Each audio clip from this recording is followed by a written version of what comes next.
മോളെ ഫൈന ഇജെന്താ റോട്ടിലേക്ക് നോക്കി നിൽക്കണത്? എന്താ വല്യമ്മ എനിക്കിവിടെ നിന്നാൽ?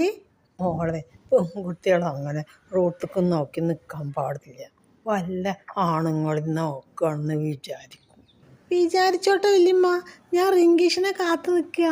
എടി ഫൈനോ, റിങ്കീഷ് വരികയാണെങ്കിൽ വീട്ടിലേക്ക് ഇങ്ങോട്ട് വന്നാട്ടെ, അല്ലാതെ റോട്ടിൽ നിന്നാ കാണാ. അമ്മ, അവൻ ഡൽഹിയിൽ നിന്ന് വരുന്ന വഴിയാണ്, കയറാനൊന്നും സമയം ഉണ്ടാവില്ല. എന്തേ ഫൈന, എന്നെ വിളിച്ചൊന്നും ചെയ്തില്ലേ ഡൽഹിക്ക്? ഏളാപ്പ എന്നോട് ചോദിച്ചു, ഞാൻ പറഞ്ഞു നിക്കാതെ ചെയ്യാതെ ഞാൻ വരൂലാന്ന്. അതിൻ്റെ കുട്ടി പറഞ്ഞത് ശരിയാ.